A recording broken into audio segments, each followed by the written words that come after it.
Hi, we're just about to start our webinar on trends in the adoption of new technology in finance. We'll be looking at what's changed, how quickly it's changed, and is the financial sector driving digital? People are just joining us now. And if you'd like to introduce yourself in the chat room, if you feel like that, we can see where you are now.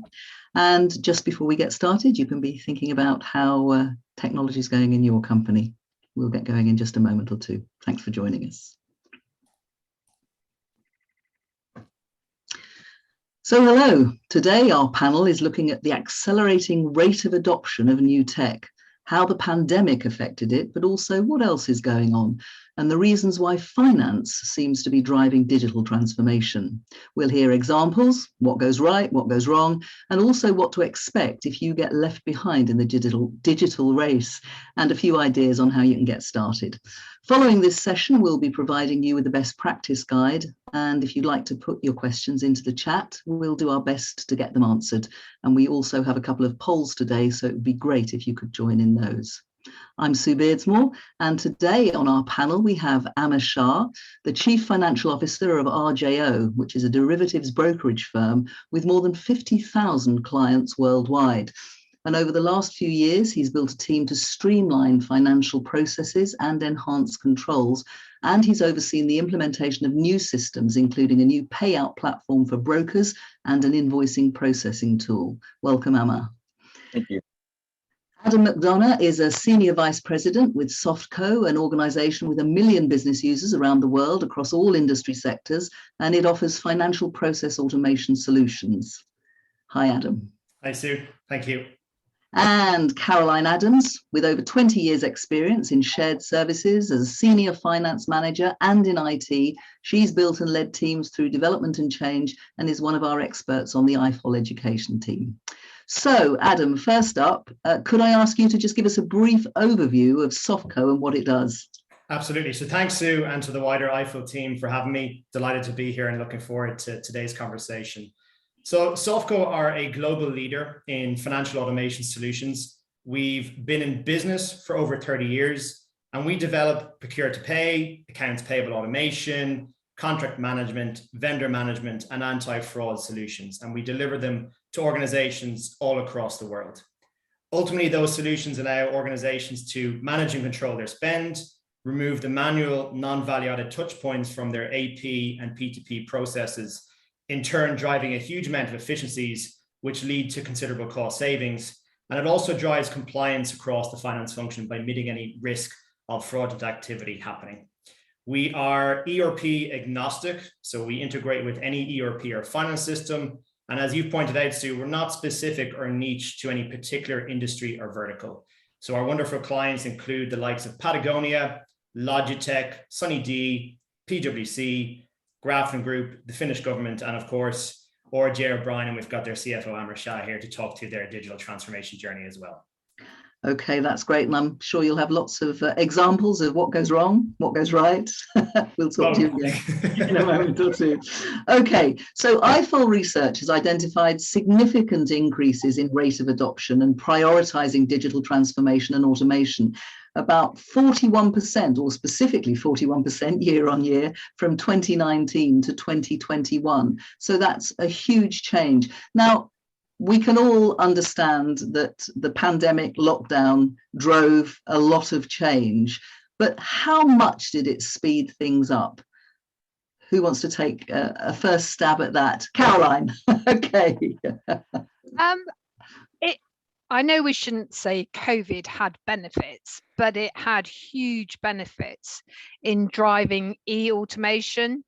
And whether, if you imagine, everybody was told to stay at home, and a lot of companies still had suppliers who were sending in paper invoices by post and doing everything, statements, whatever the media was. And it created an immediate necessity to do everything electronically, whether that was talking to people, submitting something. And that was the trigger point that if as a company you weren't already on that journey, that accelerated the need to do so. So tick the box helped in that journey, well, the start of the journey, I should say. Was there a huge uptick that you noticed, Adam?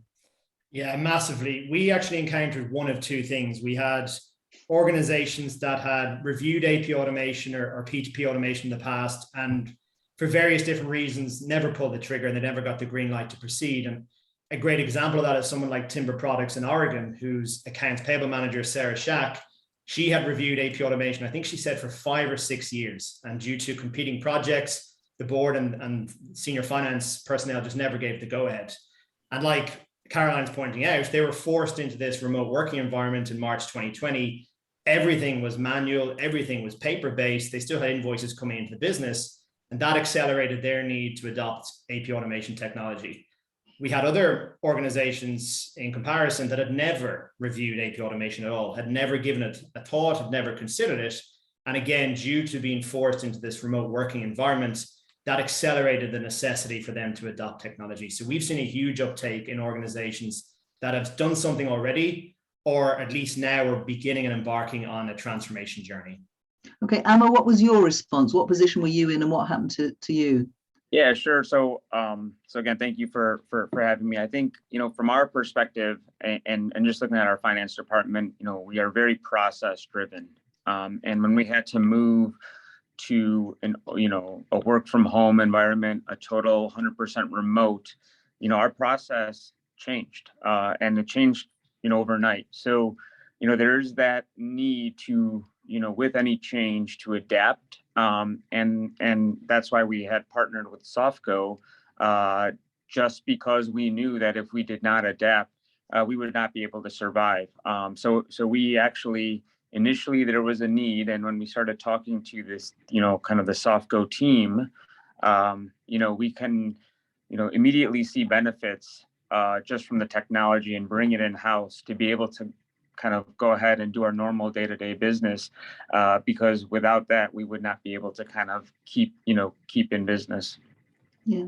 So you said you virtually had to change almost overnight, but how long did it take? I mean, everybody, we sort of forget, but people were working in very difficult circumstances, weren't they? Yeah, absolutely. And the challenge for us was not only to implement this huge project, but doing it remotely. We kind of lose that interface, that training, that kind of brainstorming that we would normally see with any type of large scale project. And we had to adapt even to kind of remotely implement a solution. So the process itself took, a longer time than having an immediate success, just based on the fact that it was a fairly large scale project.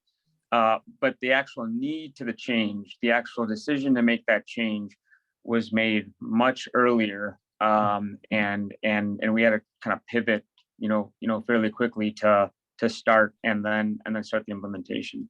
Yes, certainly pivot became the word, didn't it? Adam, can I just ask, people had to make this quite quick change or think about making it very quickly and then implement it. Yeah.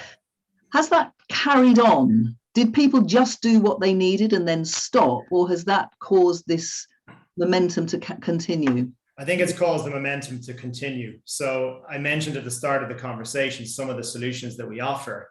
RG O'Brien, as an example, did a big bang approach with us. They did a whole P2P project and contract management project all in combination. We've had other organizations that maybe started out with AP automation that allowed them to get that solution into the business, get comfortable with it, utilize the data and analytics to assess where they next need to focus their attention. And that might be on the procurement side, it might be a supplier portal, a vendor management module, or it might be a contract management module, and getting a grasp, I should say, and visibility of the contracts, your spend against contracts, and ensuring that you're adhering to those agreements and terms that were laid out within the contract itself. Caroline, have you seen people continuing on their journey once they were pushed into starting it? Yeah, I think there's another driving force here as well, which is about some of the government guidelines on the payments reporting. So whether that's about the duty to report or the prompt payment code, it's made everybody look at their payment processes, whether that's the whole P2P or driving from the payment itself backwards, but it's made everyone have to look at how you can ensure that you're going to pay your suppliers on time. And the only way you can do that is by having a solution that gives you visibility and insight into the data and where it's sat in the different streams. So I know that's a long answer, but this is a project that it will continue for a lot longer yet, because as you do one bit, you then move on to the next bit and the next bit. And I think I was talking to someone in SoftCo quite recently about the using B2B supplier portals. A lot of people don't see the benefits in having software solutions that use a portal. But if you as an AP department think how many times you get asked by suppliers, when am I going to get paid for this invoice? That drives away those types of repetitive phone calls and emails. So it's an evolving process. There's always something to do. Okay, and Adam, doing all of this at speed, did that cause any problems? Are there things that are having to be unpicked, or were people still coming up with the right solutions? Did the speed make a difference? I suppose we had the luxury of doing some implementations remotely pre-COVID, so we'd learned an element of implementation from that. Now, like every organization, still it was a teething process. We would have traditionally always been on site, always been face-to-face, meeting people. So I think, yes, it presented challenges. Yes, we had to maneuver around them. And I think we've learned a great deal on what it takes to deliver projects remotely.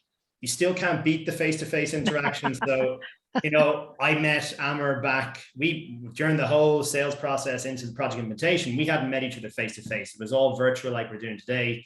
We met his team back February, March timeframe. So it's still important to get around to people, but I think we've come up now with the process that allows us to rapidly deploy the solution, but also the onus is on us here in SoftCo to make sure it meets the requirements of all of our customers and it's serving them a purpose, i.e. the efficiencies they want, the cost saving metrics they're looking to derive from the system. It's delivering upon those promises that we set out.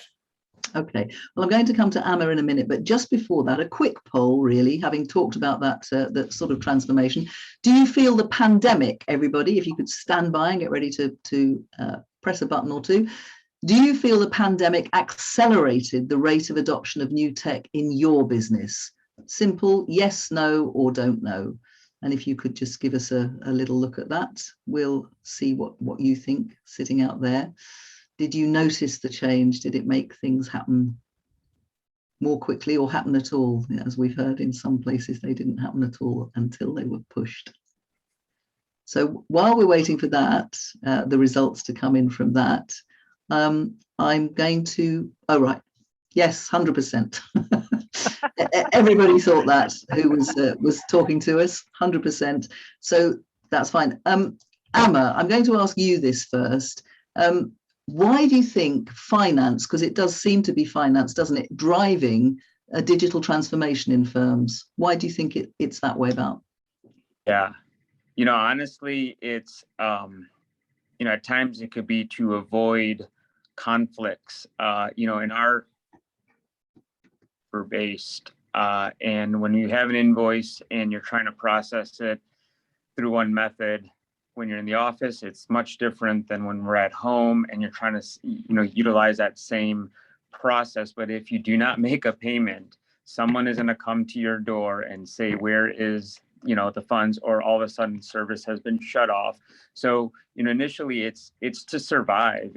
If we do not make that change, we're not able to, you know, kind of survive in this current marketplace. So, you know, initially it was, our thought process is we need to, you know, obviously make the change just to be able to do our day-to-day. But I think Adam had kind of mentioned some of the different processes that SoftCo has, or they do offer. And you know, initially when we looked at SoftCo, it was about making an invoice payment and how to process that invoice and make the payment. But when we take a step back and when we're kind of in this remote environment, we looked at the contract management and we said, wait, how about if that also fits into this kind of project? So we're not only looking at that very small niche that we actually need. The pandemic has actually made us kind of rethink things from a more holistic kind of operational level, and taking kind of one step back and then making that decision to change. So, initially it's to survive, but then we're kind of now looking at more of a strategic approach, just based on the fact that, we're able to kind of deliver results when we really think about it in a different manner than when we had, prior to the pandemic. Sure. And Caroline, why do you think it's the finance departments in a lot of cases driving digital transformation, just because of those transactions that are needed and then people can see it work? What are your thoughts? Very good question, Sue. I think it's because the finance department suffer from the frustrations, and they're passionate. I think that's a word that I would use. They're passionate about embracing change and seeing the efficiencies. If you're currently working with non-automation, you waste a lot of time just say looking to see where an invoice is. Whereas once you are on that journey, you get the visibility and you can see the insights that data can bring. So again, you can turn an AP department into making a revenue stream or looking at working capital. You can add so much value by releasing the wasted time in my view. And it's about having the vision of where you're trying to get to and why, and there's lots and lots of reasons. Adam, what from your perspective and the businesses you've seen, why do you think it's finance driving digital transformation, and have you got some examples of how it's sort of spread out? Yeah, I echo both what Amar and Caroline have touched on. The other thing I'd add to that is, if you look at the finance function, they're the gatekeepers of critical data for the organization. Mm-hmm. So the type of data they have access to is money in, money out, sales orders, order fulfillment, supply chain. They're sitting on a hotbed of data. Now, often in a manual environment, you can't trust that data. You don't have accuracy. It's not real time.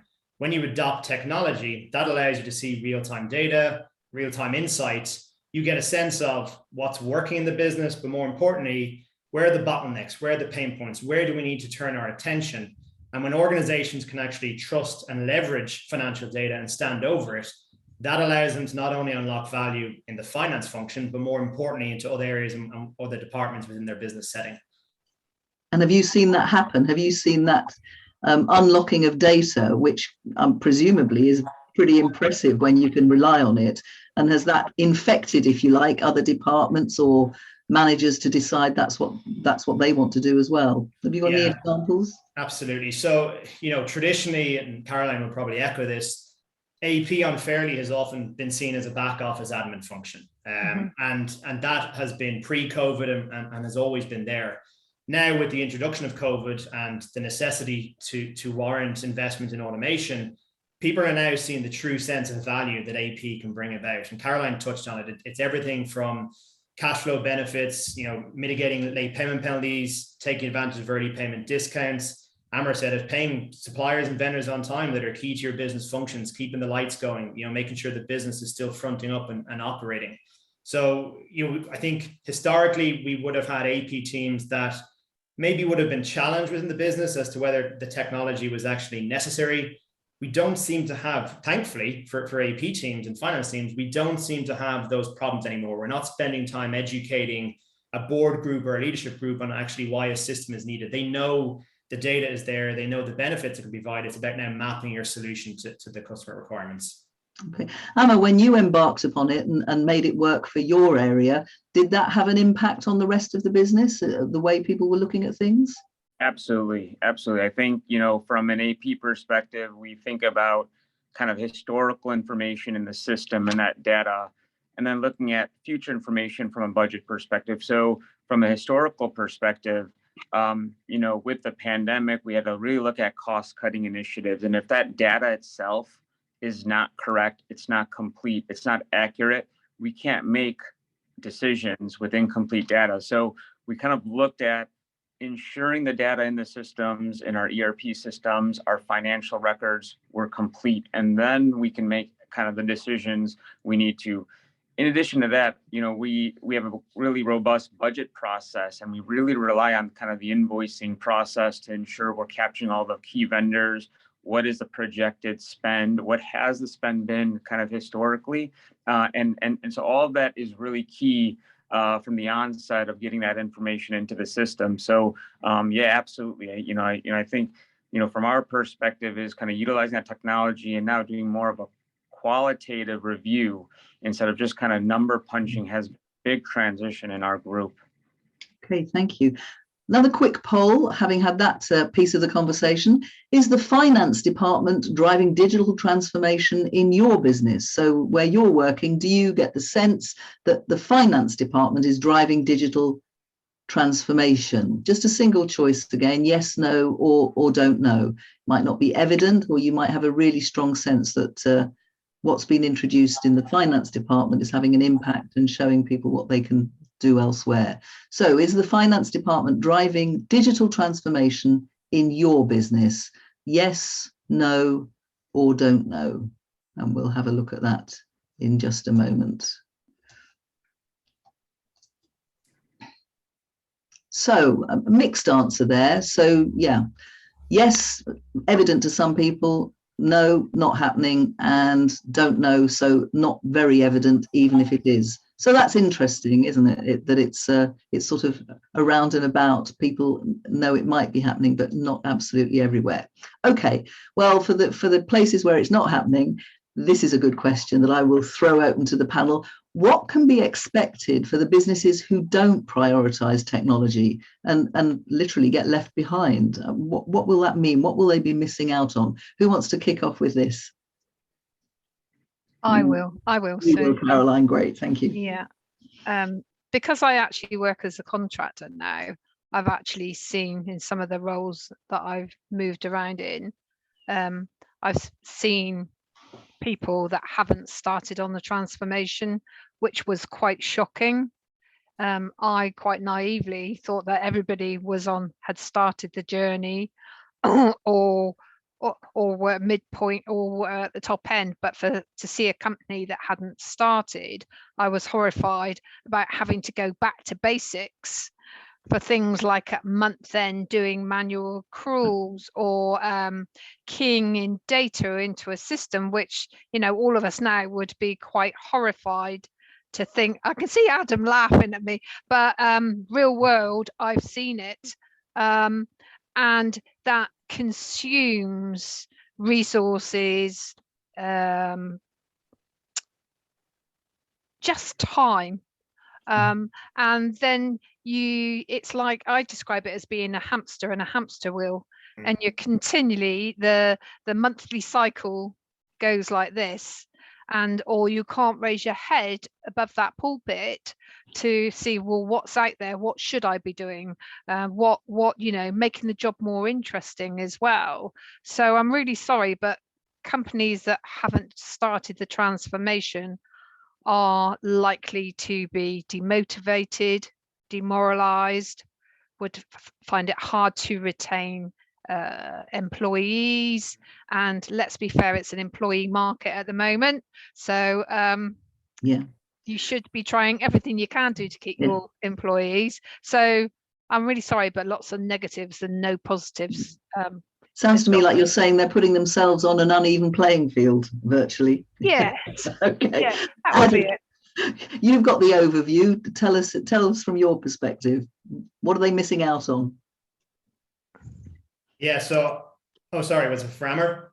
No, Adam, off you Perfect. go. Yeah, I'm laughing, Caroline, because I see it day in, day out here, the exact same challenges. I think we would have had the same view. We would have thought that organizations had at least started the journey and embarked on it and done some level of investing in technology. And I've been trying to understand what is it and get a sense from businesses as to why they haven't adopted. I think there's a massive misconception still out there that investing in technology is cost prohibitive.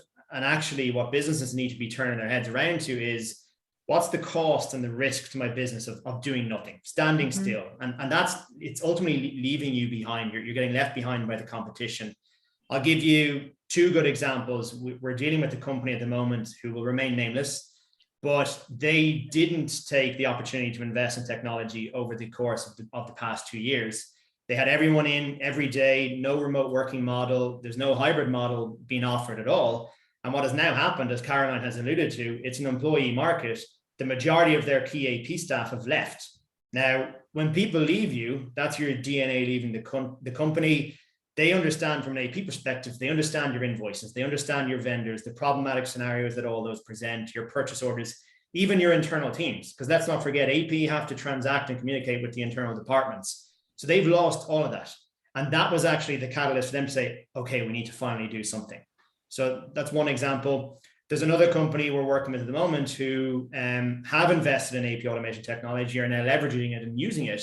And they've recently hired an AP manager who has come from, as Caroline has alluded to, completely manual, running manual month-end accruals reports, month-end taking 10 plus days to get through. He's now come into an automated environment and he's saying, this is incredible. My day-to-day life is so much easier. I can see my invoices. I know the value of them. I know where they are. So for people, I think they're now, if they haven't already, they need to start doing it. If they don't, what they're going to lose out on is key staff and key people. Everyone joining the call here should be working for organizations that have at least the thought and vision to grow and scale. And ultimately what that means for the AP department is additional invoice volume coming into the business. So you will be facing a crossroads eventually. Do I hire more people? And what is that really giving me? And are they going to stick with me? Or do I invest in technology to help grow and scale with the business? The other thing I'd add to that is from an AP perspective, if you're manual, you're running the risk of not paying your vendors on time. And Amar mentioned this earlier. You're not paying those vendors on time. You're running the risk for your key vendors and suppliers that might be for raw materials or production items that you need to keep your business afloat. You're actually running the risk of the business not surviving. And that's going to have massive implications to your cash flow, your profitability, and overall revenue for the business. So very, very important considerations for companies that haven't done anything. Now is really the time to start. Yeah. Well, before I go to Amar and ask him where he think they'd be without doing what they've done, what kind of excuses do people give you? Because I guess they are excuses these days. I mean, do they just say we're too small, we can't afford it, it's not relevant to us because of how we work? I mean, what's the most common? Yeah, all of the above. Too small is a big one. Not having the money to invest in technology. They're probably the main two. And there's education. We take a journey with businesses and we get in under the hood and get into detail and assess and analyze. And that's what companies need to be doing. They need to be actually getting assistance in building the business case and understanding that automation technology is for companies of all shapes and sizes. We've got clients here in SoftCo that maybe process 12 or 15,000 invoices a year. Our largest client would have several million invoices running through the application. So the systems are scalable to work with organizations of all shapes and sizes. At least they should be. Okay. Well, we'll get back to the business case and making one in a moment or two. But Amar, where do you think you'd be if you hadn't taken the plunge? Just briefly. So, obviously we're, RJ O'Brien is a 100-plus-year-old company. We've been through wars, droughts, market downturns, the electronic trading shift. And so we've been a very Chicago-focused company initially, and we've kind of grown globally. So without technology, we cannot grow outside of kind of our core area. So technology kind of connects, us with all the different business units, and for us to be able to kind of move forward as a firm. We also think about work-life balance. And initially you would have thought that, okay, you have to come to the office. That's not the case anymore. So just being able to have staff outside of the office, maybe even farther away from the Chicagoland area, and what connects those staff, that's technology. So again, we're kind of seeing some of these things that we know we can control, that we're able to kind of provide to our workforce to give them a kind of a better life. A better work life, to be more efficient. So we've seen some great successes from the technology. And again, if we did not move and implement some of these, we'd kind of be on the short end of the stick and maybe lose some of our key staff that we really value, just based on the fact that they've, kind of driven performance. Yeah, I think we're all coming around to realizing how valuable the staff really, really are these days, aren't we? Because it is such a hard thing. Staying with you, Amar, for those who are about to start or feel that they should be starting their digital transformation journey, where do you think they should begin? Let's start with you, and I'll come to the others in a moment. Yeah, sure. I think it's an initial mindset question. A lot of companies, a lot of kind of leaders think if it isn't broke, why fix it, right? So initially, if there's not a need, why make that change? So I think the initial barrier is a little bit internal, and then there might be some economic or resource driven, kind of barriers to entry.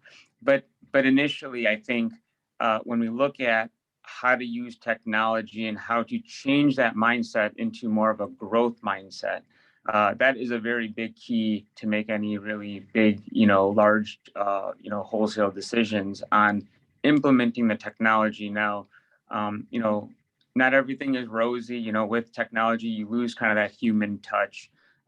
You do lose, more susceptible to kind of, outside, maybe hacks or risk of fraud. So it's not always, kind of smooth sailings.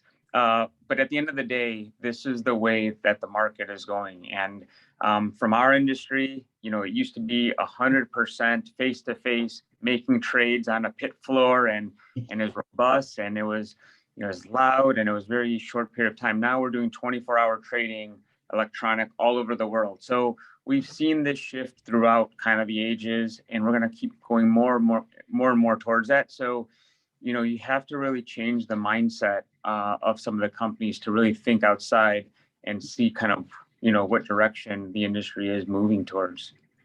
Thanks a lot. So people need to want change. Caroline, where would you say people should start their digital transformation journey? Anything to add to what Amar said? Yeah, I think there's a couple of things here, and it's about using the AP metrics that you've got at this moment in time, wherever they may be, because there's hundreds of them, and looking to see, well, what is it that I'm trying to achieve, and is that the driver? But I step back from that and go, what is the future direction of the business? So what is the strategy, and how does AP and a transformation project fit into that strategy? Understand why finance would be undertaking that transformation. But for me, it's about what pain points are you trying to solve? And there are many. Lots of people talk about touchless processing, which isn't always achievable, but it is about the journey the invoices are going on, all the different touch points, and how you automate that. But you've got to have the metrics that you're going to measure it to see what it is you're trying to improve. And one of the things I've got written down here is the rate of wrong payments as a percentage to total payments. I mean, that touches so many different places in the business. Or it could be, I hate the one that costs to process a single invoice. I know it's used in benefits cases, but this day and age now, I'd like to think we've moved on from that. And from a CFO's perspective, there's a lot more things you can do to sell it to him. And data is obviously one of the biggest ones, than trying to say we can reduce the cost to process an invoice. Okay. Sorry, Adam. All right. Well, let's move on to Adam now and say briefly, where would you say people should start their digital transformation journey? Just a couple of lines from you before we look at the business case. Yeah. So I think you need to get buy-in first and foremost, right? So what I would suggest organizations do, a bit like what Caroline's saying, is I would actually encourage them to visio out their current process and be very brutally honest with yourself in terms of the number of touch points and the number of steps and tasks that an invoice lifecycle has to go through. That gives you a good sense then of the problems and where ultimately you should be focusing your attention. I would be assessing the costs, not just the cost per invoice, but there's hard costs to business. Caroline's mentioned some of them. So late payment penalties, duplicate payments going out of the business. Mm-hmm. There's the missed payment opportunities, the missed discount opportunities as well. And if you're using any existing systems that aren't living up to the promises that they started out with. So if you're replacing that, there's obviously a cost of those systems. You've got soft costs then in relation to the people, and that's both AP, finance, but also the external business users that are getting involved. But then, as Caroline also alluded to, it's the strategy of the company. What is the ethos of the company? How are you growing? Is it into new markets? Is it via acquisition?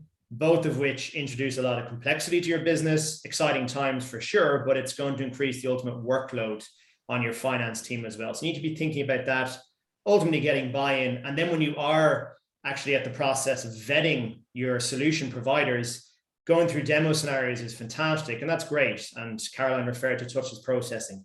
Anyone can show you touchless processing from a demo perspective. It's dummy data. You can do what you want with it.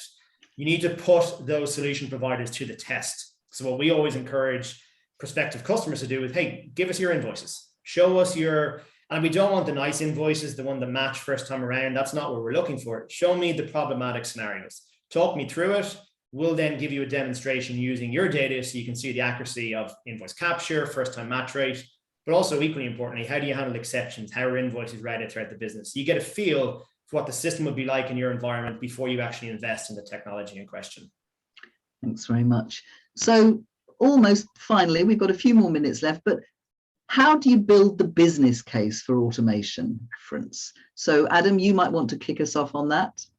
Yeah, so I repeat some of what I said earlier on is get the process flow mapped out, understand where the costs are, where the business is headed, really what is the ultimate problem you're trying to resolve. And then you should be able to present that case to your CFO or to whoever's making the decision, giving you the green light. The other thing I'd encourage you to do in building the business case is talk cross-functionally. Because if you're looking at an AP automation project, for example, it's not just AP that are affected. Procurement and purchasing are going to be involved from a PO perspective. IT are going to be involved as well from a system support perspective. So you need to make sure that not just your finance group are bought in, but also that the other areas of the business, the other departments are bought in as well. And it's getting a true sense really of where are you sinking costs at the moment? Where are the costs actually occurring? And how can automation technology improve those or reduce or eradicate those costs? Okay. Amar, when you're not under the duress of lockdown and having to do something, how would you suggest people build a business case for automation? Yeah, I think partnering with other kind of departments, whether they're operation or sales, is key to, we talk about finance kind of initially driving the change, but obviously we need buy-in from different groups. We talk about kind of making payments, and from an AP perspective, invoice comes in payments. But if you time a payment accordingly, you are able to maximize, kind of cash usage, which is, not even, maybe not even considered on, from an AP function, but there is some sort of relationship. So kind of talking to other groups, and then obtaining that buy-in on a holistic level, not just paying the invoice, but other, kind of other impacts. From an RGO perspective, we've actually hired our first procurement manager. So again, it's not only kind of looking at it from a short term, but looking at kind of, okay, after the project, what happens? How will that impact the business more in a longer term vision? And ultimately, it's, obviously to, reduce costs, eliminate cost, redundancies, more efficiency and transparency. So some of these byproducts, even being green, we think about, kind of paper-based world and kind of limiting some of that wastage. These are all, kind of elements in kind of an AP invoice that you normally wouldn't think about. And so I think when we think about how to implement that, you need to kind of bring in, kind of others under the tent, and then come more of a holistic approach. Thanks very much indeed. Caroline, have you got anything that you'd like to add briefly to that? Yeah, just two little things. Risks and opportunity. So the risks at the cost of not doing the automation. And I've just written down a couple of things here. From a supplier perspective, we've got sanctions, which we all know about with what's in the press at the moment. We have IR35 compliance. So that's all about fines and compliance regulatory things. And then opportunities, it's not just about P2P, it's about working capital. So lots of different schemes you can do to benefit working capital. And then we talked about it earlier about the data insights and what I can do with that. And that's usually lots. So that's it very quickly. Yeah, and a one-word answer from each of you, I think. Do you think things will just keep speeding up? Caroline, you go first. Defo. Amar? Absolutely. And Adam? Yes. Okay, you did very well. 3 different answers, but they all mean the same thing. Thank you very much indeed. So thanks to Adam McDonagh from SoftCo, Amar Shah, CFO from RFO, and Caroline Adams from IFOL. For more information on membership and courses, go to the IFOL website. This webinar will be available on demand on the IFOL website from tomorrow. Please share, and we'll send a link to top suggestions and a PDF best practice guide. So thanks again for joining us. Thanks to the team. Thank you very much. Bye-bye. Thanks, Sue. Take care. Thank you.